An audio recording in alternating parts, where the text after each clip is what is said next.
Hey y'all, so before I get this video started, let me give a quick shout out. These were the first 3 comments in my last video. If you want to be featured in my next video, make sure you subscribe and hit the notification bell and come show me some love when I drop a new video. What's up, you guys? It's Keamber Vaughn, aka CoachKe, coming back to you with another video. If you are new to my channel, welcome, and if you're not new, welcome back. Be sure to hit the subscribe button and also tap the bell so that you are notified of every new video that I post. So as you guys can tell by the title of this video, it's time to do the November mock budget with me. So I will be using pages out of my digital workbook, which is pretty similar to my actual physical planner. Just a couple of differences. Oh, and just so you guys know, the planner should be back in stock next week. They actually got a little facelift. The front cover page is totally different and it should turn out really, really good. I'm just waiting on them to ship them to me. They actually started printing them on Monday, so I will keep you guys updated with that. I'll show you guys on camera once they come in. So this particular person, let's see. She says she is a 23-year-old new nurse in Virginia and she wants to pay off student debt and wants my input. She makes about $1,450 to $1,500 every 2 weeks, so about $3,000 to $3,500 a month, and she gave me all the rest of her specifics, and I'm just realizing she never gave me her exact pay dates. So let me go ahead and email her real quick. Hopefully she emails me right back, because if she doesn't, I'm just going to have to make up some pay dates and then it won't be as accurate. But what I'll try to do is I'll try to do everything that I can do before needing the exact pay dates. And I mean, outside of that, I'm just going to have to, like I said, make it up. And then it won't be as helpful. Sorry. All right. So let's go ahead and write in. Okay. So she did say that she lives with her dad, and I'm just going to do everything in blue because my black pens won't be here till tomorrow. All right, so rent was due on the 1st, and I'm actually going to do those in red, and that's $500. She has a car payment due on the 30th, and I know you can't see the entire thing, but I'm just going to, actually, let's go ahead and move it up. All right, so car payment is $237.80. She has phone and insurance that's also due on the 1st. So why did I write so big? I don't know. Let's see, rent $500. And then what did I say it is? Oh, phone is $200. And hopefully it's not just your phone that's $200 a month, because that's a lot for one person. Ulta credit card is due on the 30th, and that is $49.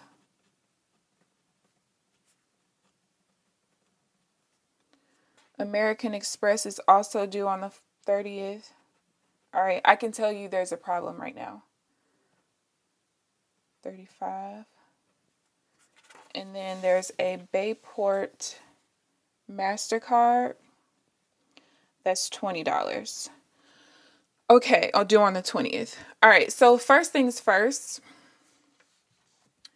having everything due on the 1st and the 30th is an issue. And the reason why it's an issue is because typically, even though the month looks like that is separate, a lot of times it's not really separate, and these will end up being up here and they'll be coming out of the same paycheck. Not that that's an extreme problem, but when you look at the fact that basically all of your bills are coming out of one paycheck and then 2 weeks later you only have one thing coming out, a lot of people think that that's a good thing, but in actuality, it can kind of hurt your budget, because what it essentially does is you're more strapped for cash in that one check. So then when you get the next check and you have all of this extra money, you tend to spend a lot more because your spending isn't as balanced, if that makes sense. So if I were you, the Amex card and the Ulta card, you should be able to call up the creditors and ask them to change your due date. And as long as you've been paying on time, they typically don't have a problem with changing it. And even if you've been having trouble paying them on time, typically if you let them know, listen, I can pay on time if this is moved. This is coming out with a lot of bigger bills and it's very difficult for me to pay it. A lot of times they'll go ahead and they'll change the the due date. Sorry if you guys see me looking down. My computer's over here. I'm in the middle of a trading session while trying to do this because in an hour I need to go to sleep for work tonight. Okay, so yeah, so if I were you, I would definitely change those due dates.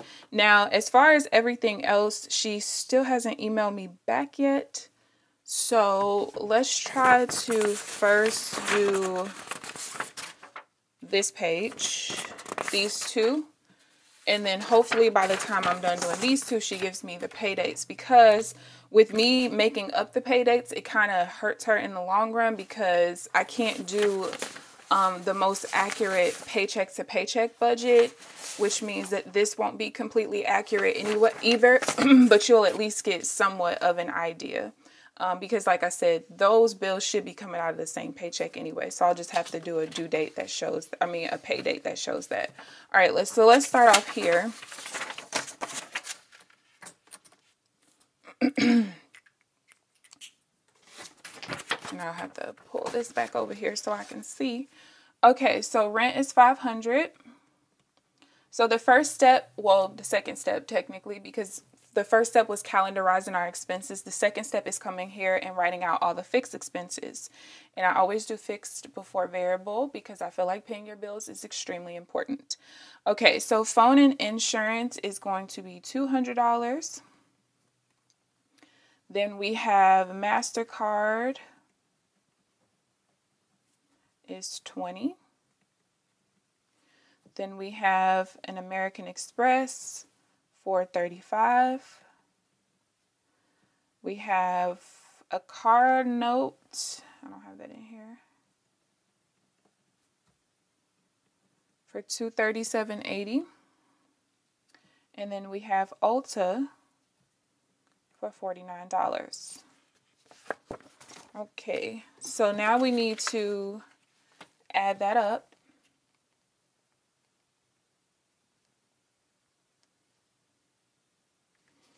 Okay, so 500, 200, 20, 35, 237.80, and then 49. So the total fixed expense amount is $1,041.80. Girl, you should not have a problem with money at all. Okay, so since she gave me kind of like a range as far as what her income is, I understand that when you're not salary, it's very difficult to know the exact amount. And I'm going to tell you guys why.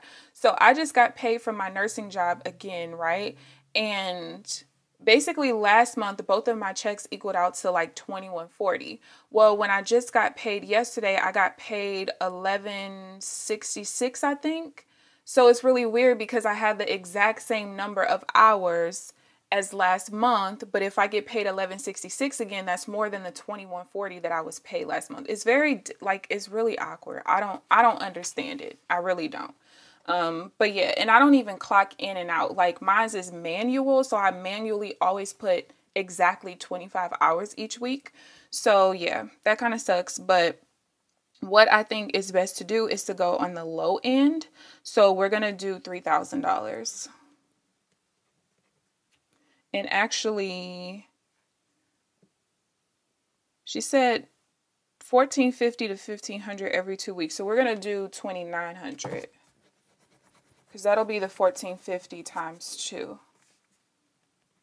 So $2,900 is the projected income. The fixed expense amount, which we just did, was $1,041.80. So now we need to calculate what the net income is. So we have $2,900 minus $1,041.80. So that means she should have an extra $1,858.20 that will be used for everyday expenses, savings, and debt. So let's get into the variable expenses.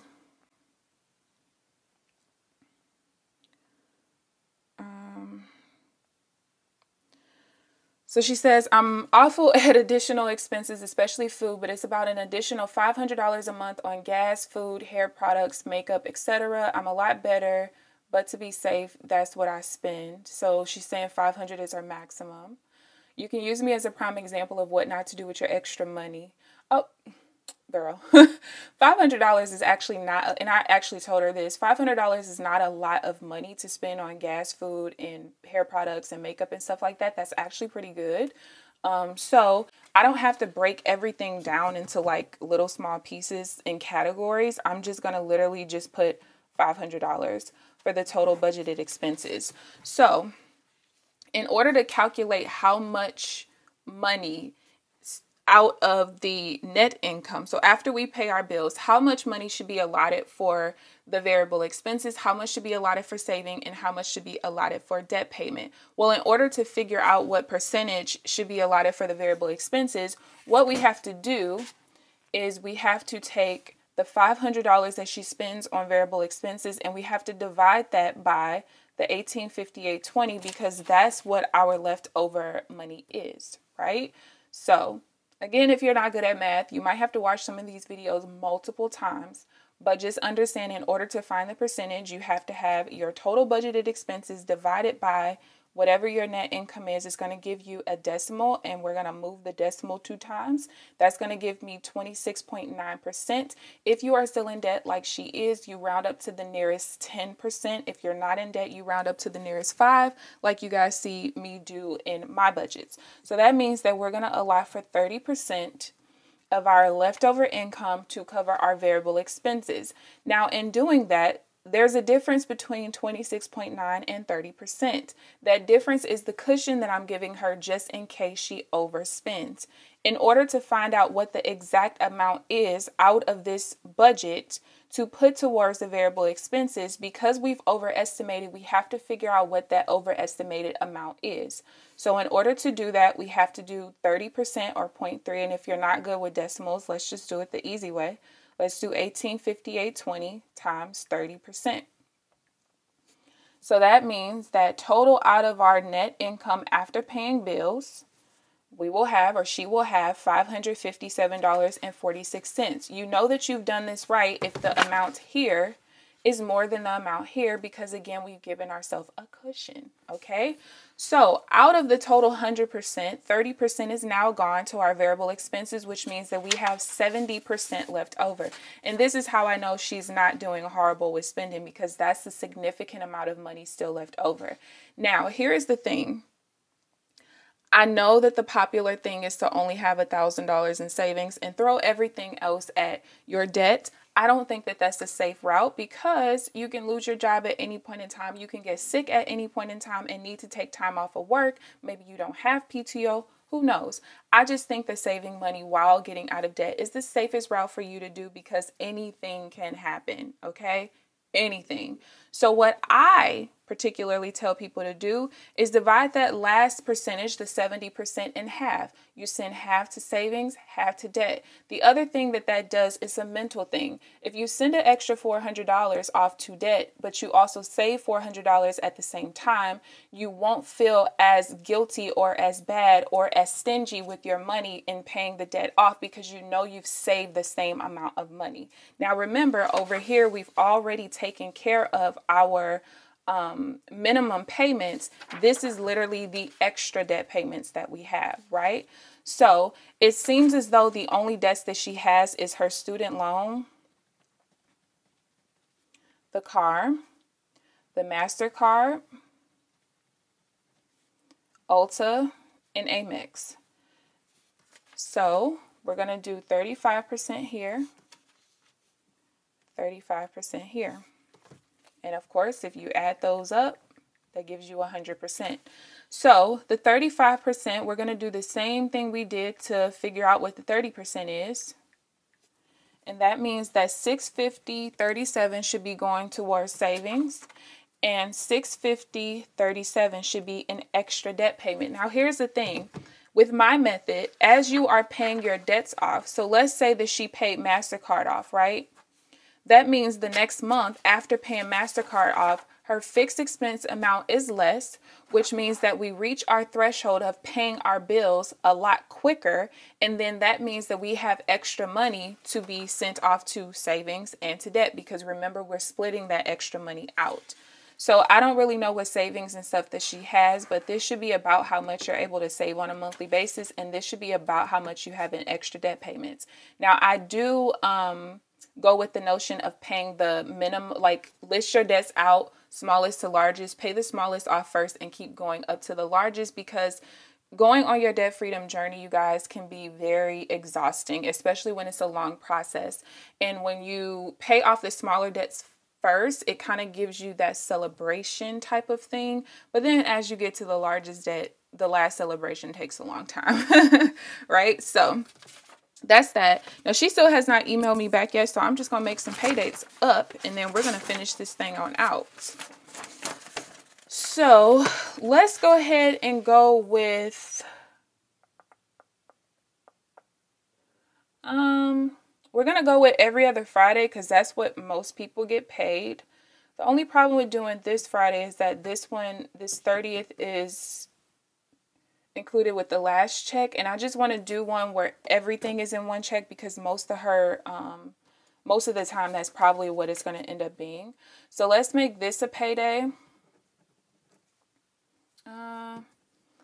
but I want to include, oh yeah, because this will include the first. Okay, so we're going to do these paydays here, because 1, 2, 3, 4, 5, 6. That means her next payday wouldn't be until December 6th, which means that the rent and stuff will be included again. That's just how it's going to have to be. Sorry, because you didn't give me the exact dates. Okay, so the 8th and the 22nd. And erasable pens don't work well with this paper that I'm using. Okay. So as far as the 8th goes, so from the 8th to the 22nd, there literally is nothing but the MasterCard. So this is not going to be, so basically how I'm going to do this is how it's typically going to be for you, because again, I want to show everything coming out of one check besides this one. Okay, so MasterCard is going to be $20. The budget, so we have 2 paychecks, so we're going to divide that $500 in half, and that's going to be $250. So then next we have Amex, and that is going to be $35. We have the car, which is $237.80. We have Ulta, which is $49. We have the rent at $500. And then we have the phone / insurance at $200. And then we have the budget at $250. Okay, so the income, like I said, is going to be $1,450 per paycheck, because that's the minimum that she gave me. So she can make the numbers work with the minimum amounts. When she gets paid more, works overtime, whatever, she'll be good. Okay, excuse me. So just like you guys see me do on my budgets, it just looks a little bit different because I completely write mine out. I'm just going to subtract these amounts to see what we have remaining from each check. $11.80. So $1,450 minus $35. So what you typically really want to do when it comes to your bills is you want your paychecks to be as balanced as possible, for the reasons that I gave you earlier in the video. And it just creates a much less stressful environment when that happens. And when I say equal, I don't mean by the number of bills you have coming out with each paycheck. I mean by the amount, the amount that it totals out to be. So here is why. You guys see this? So imagine if this paycheck was the very first one, right? After paying everything and having her budgeted expenses, she doesn't have room for error. So especially like if she doesn't have a good cushion in her checking account yet, because we're getting to that point, she's just starting to use my method, this can be a problem. So when this happens and then you get paid over here, it's like, oh, I have all this extra money in my account. My bills are paid now. I'm good. I could just, You're going to have to balance this out. So because the total fixed expense amount is about $1,000, that means about $500 of your bills should be coming out of paycheck 1 and about $500 should be coming out of paycheck 2. Okay? All right. So let's go ahead and get to this page. So paycheck 1, we have $11.80 left over. And then paycheck 2, we only have $178.20. And this is probably why she feels like she's bad with money, because of that imbalance. So there's nothing here. So the total we have is $1358.20.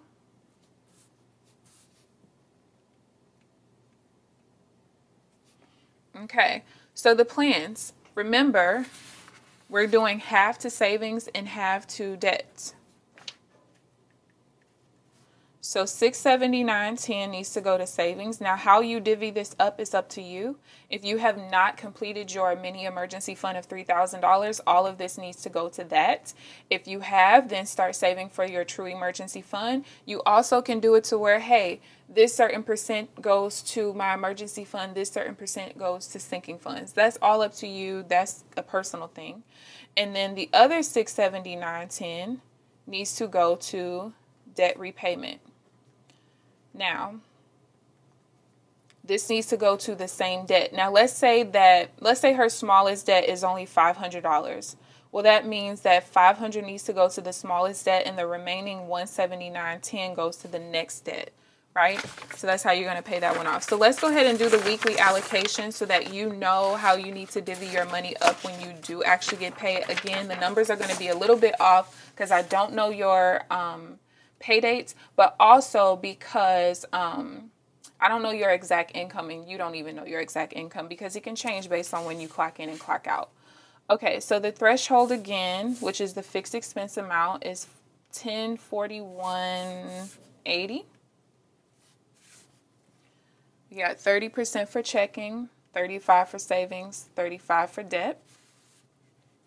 So what you can do if you don't want to reconcile on a weekly basis because you're paid bi-weekly like I am, you don't have to break everything down week by week like I do. So what you can do is do paycheck 1 and paycheck 2. Okay, so paycheck 1 is $14.50 as well as here. So I'm going to actually write on the back of this calendar so you guys can see how this works.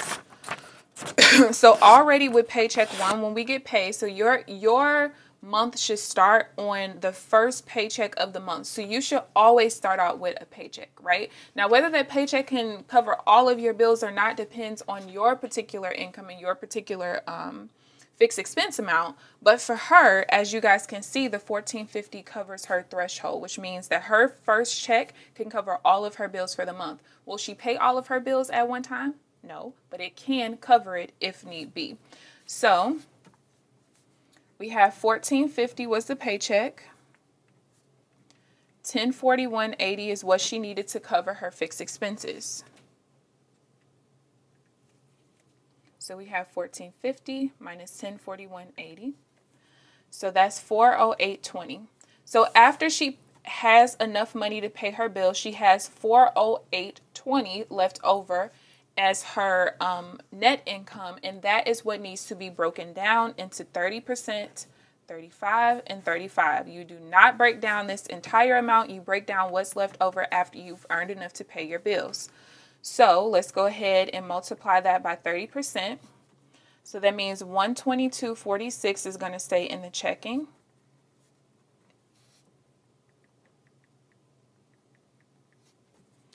$142.87 is going to go to savings, and then $142.87 is going to go to the debt payment.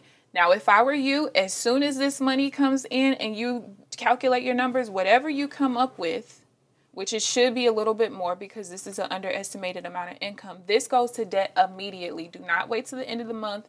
Do it immediately. Trust me.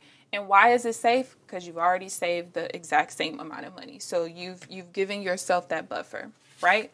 Okay, so these numbers we actually can write in We can write in the savings, and we can also write in the debt payment. But we cannot write in the $122.46 here, because if you add up what goes across, it should give you your paycheck amount. So what we actually have to do to figure out what number to write into that box is we have to add that fixed expense amount back in, because remember, we took it out to determine what we had to actually allocate. So $1164.26 is what is written in this box. And the reason we know that to be correct is because if we add across, we have our paycheck of $14.50. So now, once you have allocated once, you're going to allocate for the rest of the month. So even if she had a third paycheck this month, she would allocate that the 30, 35, and 35. But this month she only has the one. So when she gets paid again, now when we get paid that $14.50, you are actually 30% going to allocate the entire amount. $14.50 times 35% is $507.50. Again, send that off to savings immediately, and this amount goes to debt immediately. So at the end of the month, when she adds everything up, $435, that means the total amount that she keeps in her checking is $1599.26, right? And we know that that is correct because if we add up our fixed expense amount plus what we need for variable expenses, we only needed $1541.80, and that's if we spent every single dime that we had. And you guys can see that we gave ourselves that extra little cushion. Now, the difference between these amounts, you're just going to keep in your checking, because at the end of every month, you don't want to reconcile your accounts down. You want to keep that little bit in there, and over time, that's going to build up to where by the time you're out of debt, you should have a pretty good cushion in your account. Your account should never, at the beginning of the month, be anything less than 2 to 3 times your monthly expenses. If it is, that's okay, but we need to build that buffer up by keeping whatever's in excess of what we don't spend or send to savings or send to debt in our account as a buffer every single month. So let's go ahead and add down the other two columns, $507.50.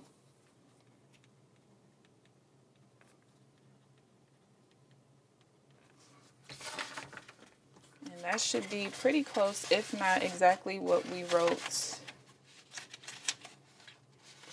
Yeah, pretty close to here. The only thing that's different is just the difference in cushion amounts, basically.